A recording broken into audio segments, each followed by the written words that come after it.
Douglas Bickford, it is the 7th of August, 2021 at about 9:22 a.m. here in Klamath Falls, Oregon, which is my hometown. I was blessed because I left a toxic relationship back on November 2nd, 2020. And the reason I got in that toxic relationship, I was married to a woman, okay? And the reason I got in a toxic relationship is because I had no self-esteem. Self-esteem is how you feel about yourself, also called self-love, self-confidence, self-worth, okay? And the reason I had no self-esteem and been married 4 times because of my no self-esteem was because I was molested as a child, okay, by my father, along with 4 other sisters and 1 brother.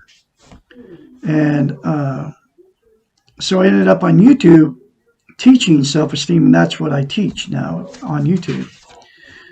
I discovered in the last, I've been out of that relationship for going on 10 months, over 9 months now, okay?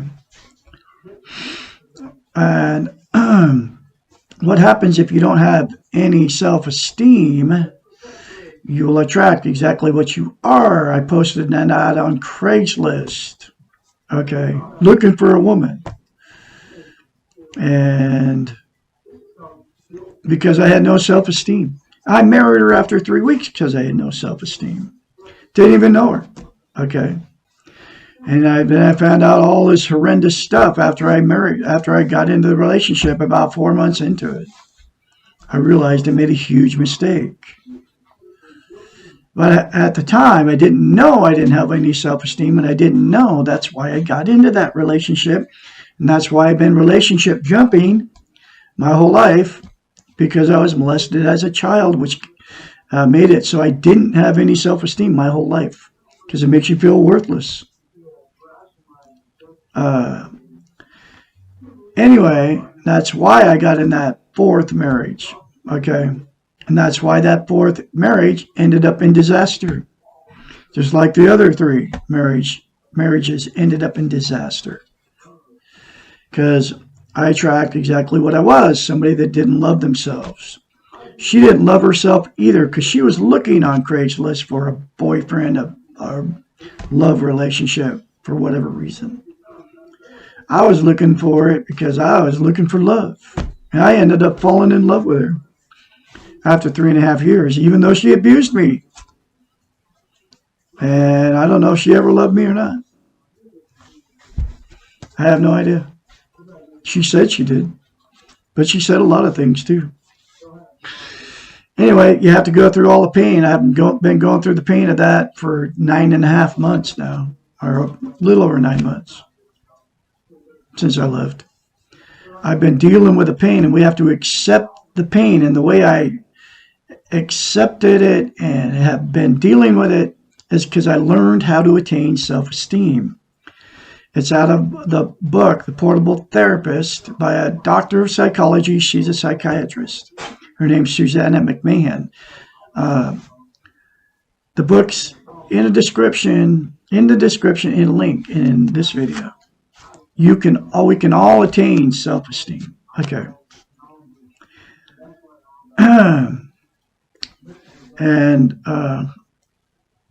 anyway, I'm going through the book chapter by chapter, but the concept that got me self-esteem on steroids was mirror therapy. Came right out of her book.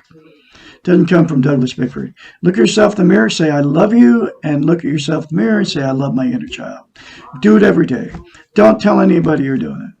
Because as soon as they criticize you, you won't do it because you're low self-esteem. Okay. Bottom line, it will get you self-esteem on steroids. I say it daily. I said it this morning. I say it more than once. And there's a lot of other concepts in this book. You need to get the book and read it. Now, out of me teaching self-esteem on YouTube, I came up with a group, a support group. It's called ASAC, ASAAC, which means Adults Sexually Abused as Children. Okay. And the reason I came up with this group, because there's nobody you can tell about it. You can't just go tell somebody that you were sexually abused as a child. But you can do it. You can openly talk about being an alcoholic and going through AA. So I came up with ASAC for people like me that have been abused sexually as children. Because what happens is you get sexually abused as a child and this big taboo subject, can't talk about it. You can't tell anybody about it. So that what happens then is you stuff it. And what that does, you stuff it, you never talk about it, you try to get rid of it by stuffing it, and it doesn't work. Because you need to talk about it, you need to get it out. Okay. There are no groups out there for sexually abused people like me that have been sexually abused as children, and then now I'm an adult. There are no groups. Nothing. There's no AA. You couldn't go in a AA group and say, "Oh, I was sexually abused as a child." They don't want to hear all that. They want to hear about your alcohol stories. Okay. You have to stand out. You're an alcoholic. Okay. Sex is an addiction too. Okay. Same thing. But anyway, this is for people like me. Okay. So please join the group, and you can join the group by calling me at 458-232-5238. And or get a hold of me in my YouTube channels, but that's going to be hard to do because I have many YouTube channels. But that's why I came up with the group, because you can't tell anybody. And I went into that marriage. My wife was sexually abused as a child, but she's in denial of it. She told me, I'll stuff everything. She stuffs everything. And she even told, we were in therapy when we split up. She even told our therapist, which was a woman. Her name was Stacy. We were in marriage counseling, and she told that to that marriage counselor in one of the sessions. And Stacy told her exact same thing. She says, you stuff that stuff, it comes out in other ways. Guess what? It did come out in other ways. We moved her mother in, and she had her brother living on our property the whole time we were married. I believe he sexually molested her. I believe her dad molested her. I believe she was molested, raped, because she was a very good-looking woman. She was in a band for years. I believe in playing in bars. I believe she was went along with the meat market in the bar, had sex with all these different guys, because she used her looks, okay, to get stuff out of people. That's how she hooked me. She was a very beautiful woman, and that's why I married her after 3 weeks, because she's so pretty, okay, because of my low self-esteem. I mean, and women use that for their, but anyway, that she was hiding all her sex secrets, and I believe come from her mother and her father and her family, okay. But she would never admit any of this, and I'm coming clean. I've been coming clean with my sex abuse as a child for about 9 months. Ever since February 16th, 2021, whatever that is, 8 months or something. I've been coming clean with mine, because the only way to get over it is to get it out and talk about it and get help for it. And this book will give you that help. And the mirror therapy is one of the first things to do to get you self-esteem on steroids. Because sex abuse, and not only sex abuse, emotional or physical abuse as children. And there's many, many, many of you out there. And you won't talk about it because you're stuffing it. I can confidently say there's millions, maybe even billions of you on the planet that are stuffing your past emotional, sexual, or physical abuse as children. And we all have an inner child, and that's why you have to say, I love my inner child. But you need to get the book, okay, and go through it one chapter at a time. I started the group on Facebook. There's only me and one other person in it so far. And this girl, she's young, she's probably in her 20s. she's in therapy for it, and she got a hold of me because she couldn't find, there's nothing, nobody is doing this on Facebook. Okay, because it's a taboo subject, and what's happening is people that it happened to, you stuff it, you bury it, you don't talk about it because you're embarrassed, you think it's your fault, and it's not your fault. Okay. Anyway, I'm going through the book, The Portable Therapist, chapter by chapter, and this is chapter 26. And you can get a hold of me, like I said, at 458-232-5238. I can be your mentor. I can help you through the process. Number one, of getting over your past childhood sexual, emotional, or physical abuse. And number two, of attaining self-esteem. And I can be your mentor. I can help you along the way. I am full of it now. That's why I'm here teaching self-esteem. And that's why I came up with the group. Because it had to happen, and it's happening exactly the way it's supposed to happen. And I'm going to keep at it no matter what. Why don't self-help books work for me? Chapter 26.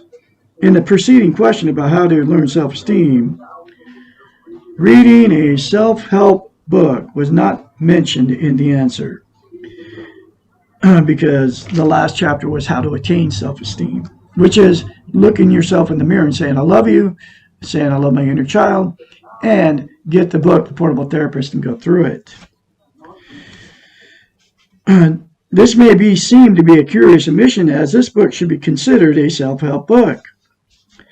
There are 3 reasons why reading a self-help book, even this one, will not lead to the development of self-esteem. The first reason is that most people buy and read these books looking for a quick fix. They're hoping that the book will have the answer, and they will absorb it by reading. Most of the self-help books do have the answers in some form or the other, but the very nature of self-help is living it, and self-esteem is living it, practicing it, and these skills cannot be acquired by simply reading about them. They must be learned by activity and practice. Self-esteem can only be internalized by practice, and that's the daily saying those 2 things to yourself in the mirror will get you self-esteem. That's why it's so important you do it. It cannot be handed to you, and it cannot be acquired by reading about how someone else learned to do it. This does not mean that the self-help books are not valuable. They are, or I would not be writing one, but they are valuable only as a tool and to be used. Reading alone will not do it. Reading the books to learn that you're not alone, that others have been where you are and have learned to change, and that change is possible, helps you to keep at task, and that's why I'm here for you. And that's why I gave my phone number. You can call me and I'll help you keep at task. That's why I started the group, the support group, that I'm here for you, okay? Because I have been exactly where you are. The books cannot be a cure, and the most people spend the money and read the books thinking that when they finish reading, they will magically be different. The books can tell you how to think and what has worked for others, but they cannot think for you. No one else can do it for you, not even your chosen role models. You must do this one by yourself. The second reason most self-help books fail is that they begin with a premise of a change. The book is written about how to change yourself, how to do things differently, and presumably be better than what you are currently doing. How to fix whatever is wrong with your broken life. This is the same concept that leads one into therapy. What is missing here is the understanding of the concept of acceptance. The paradox here is that in order to change, you must accept yourself. It is very difficult to accept yourself when you are focused on changing yourself. It is much easier to say, I will love myself when I have lost 20 pounds. I have that promotion. I am loved by someone else. I have whatever I need. I have changed. Focusing on the change is similar to beating your head against a wall trying to get through. Accepting yourself as you are allows you to step back from the wall, observe it without judgment, and accept, and perhaps to see a doorway to the wall, through the wall. Acceptance provides a doorway through the wall and allows the change to occur. Acceptance provides a foundation for change. The very nature of most self-help books is to imply, before you begin, you must change in order to accept yourself. Do you understand what this book is saying? You have to accept yourself just the way you are right now. Okay? No matter how it is. Just accept it. And then you can see through the wall and get changed. Okay? And by looking yourself in the mirror and saying, I love you, I love my inner child, will help you accept yourself. I mean, this book is so, I'm telling you folks, it worked for me.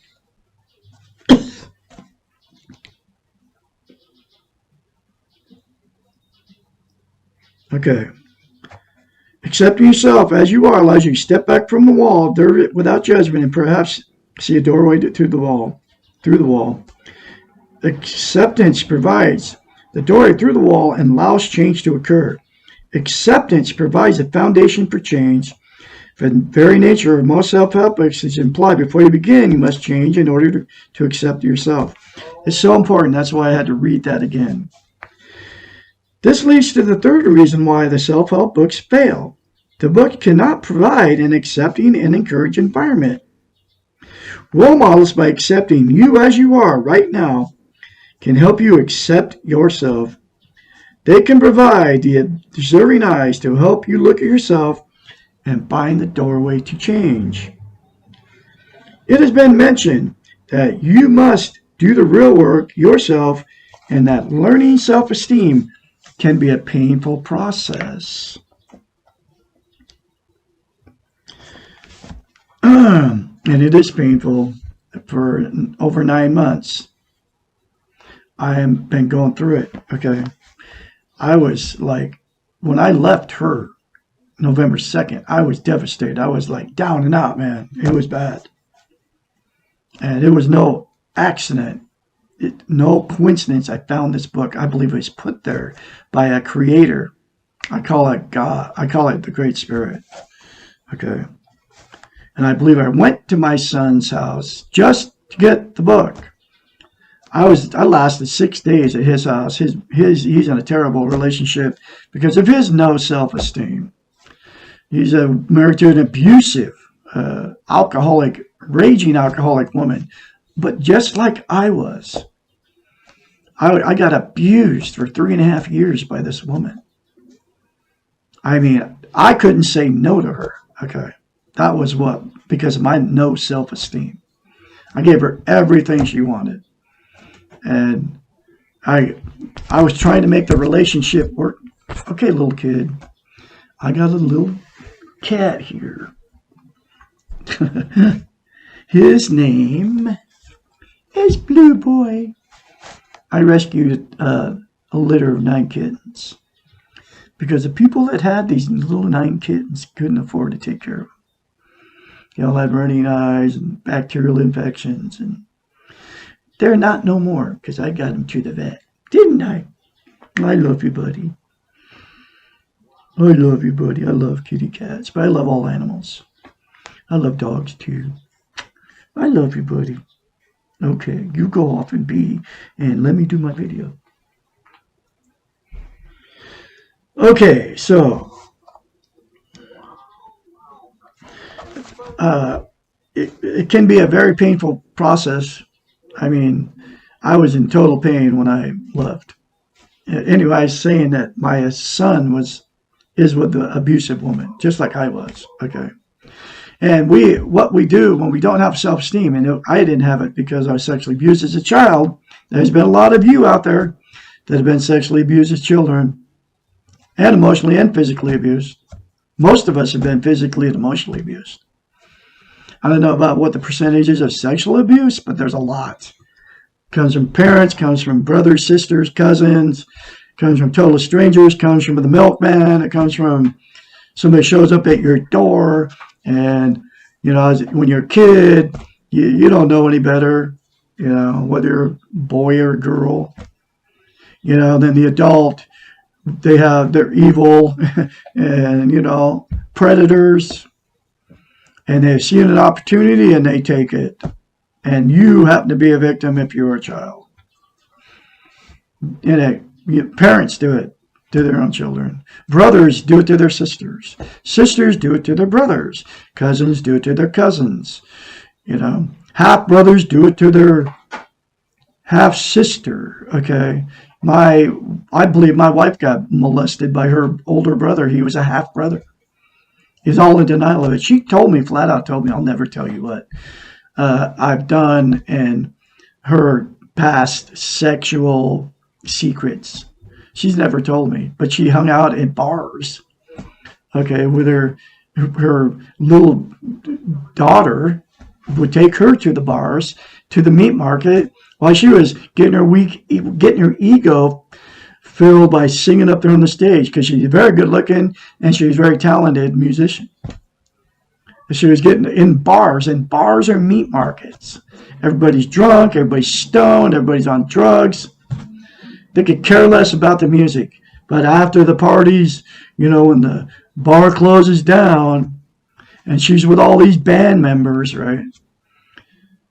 She was married at the time she was doing all this, and the guy that she was married to, I could understand why he couldn't stand it that she was going to these bars. She was probably cheating on him in the bars with the band members and anybody else that would throw her some attention. And she took her daughter into these places with her. And her daughter, what I knew of it, her daughter hated her guts at 40 years old. Wouldn't have nothing to do with her. I mean, it was like her daughter tried to slit her wrists at 17, 16, 17, screaming at her mother, saying it was your fault. And it probably was her mother's fault, because she took her into bars and her daughter probably got molested. I asked her about that. She was like, no, nothing ever happened to my daughter. How would she know? She was took her to a bar, and she was up there on the stage performing, getting her little fix. Okay. She was like that too when I met her. She was still all into the look thing, because she still very good looking at 56 years old. Dyed her hair and all that, of course. Her hair would have been white if she would have let it go, because by the time I left her, 60. But anyway, she always had her brother living there. There was all this weird connection between her and her brother. Okay. Half brother. And she couldn't get away from him. I told her I didn't want him living on the property. Nope. We argued about it. I said, I don't want him living on our property. It was my house. Nope. Had to have him. And he caused all kinds of trouble in our relationship. He was racist, a hoarder, chain smoker, drug addict, alcoholic, you name it. He'd come in there raging at her, and she'd back off, and then whenever we get in an argument, she'd run to him, and he was always her, oh, I'll help you, Doug's terrible, and but he was right there on our property the whole time, and I get to watch all this stuff. Okay. Anyway, that's why I ended up leaving. It was total toxic. But anyway, so that's what you get yourself into with no self-esteem. And that's what I did my whole life. I mean, even my ex-in-laws, okay, from my first wife, they live in the same town I live in. I went up there, tried to visit these people, and they end up abusing me too. I was married to her for 16 years and got abused by these people.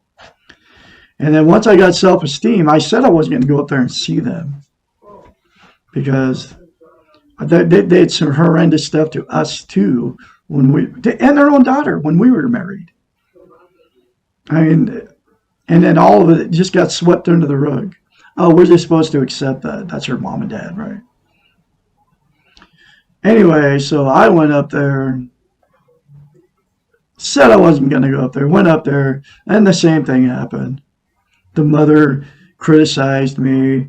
The father, her father, he's 91 years old. She's 88. Her name's Thelma. His name's Ken.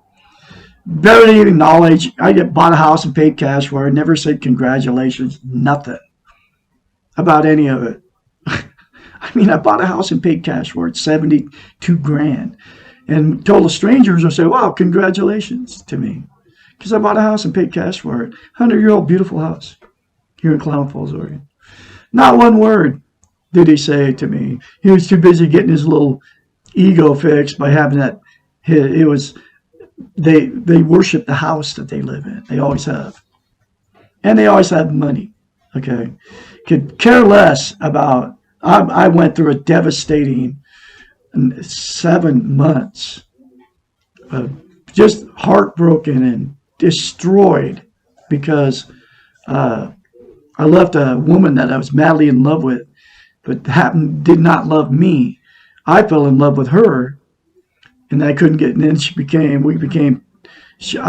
was like abusing me. Okay, and I stuck with her because I didn't want to fail another marriage. But anyway, I couldn't even tell these people about it. In fact, the mother said, was critical to me. You shouldn't have drank with her, because I said just one thing about it. That when I went in a relationship, I didn't drink, and that I started drinking with her because I was trying to make the marriage work, because she would always want me to drink with her. And so I did it. And then I said something about that to my ex-wife's mother, Thelma. And she dogged me. She said, don't blame that on her, that you drank with her. That's her exact words to me. And then I was like, that's the way it was. No compassion, nothing, like, because I told her I got out of a toxic relationship. I just told her the one thing about the drinking thing. And she just jumps all over me, but that's the way she has been her whole life. So at that moment, I just decided, no way, I'm not going through it anymore. Anyway, I'm coming up to the rest of this and the end of this chapter. Your role models can help you accept yourself and provide a supportive and facilitative environment for change to occur, and I can be your role model. Give me a call. The self-help books, including this one, can supplement by the learning process. Get the book, folks, in the link. They can be best used as one of several tools, but cannot be the only tool in learning self-esteem. Say the 2 things in the mirror to yourself. Get the book, The Portable Therapist. Call Douglas Bickford-458-232-5238. I just had to make this guy pull up. He's working on my house. Anyway, get in touch with me, and I can be your mentor and help you. Y'all have a great day out there.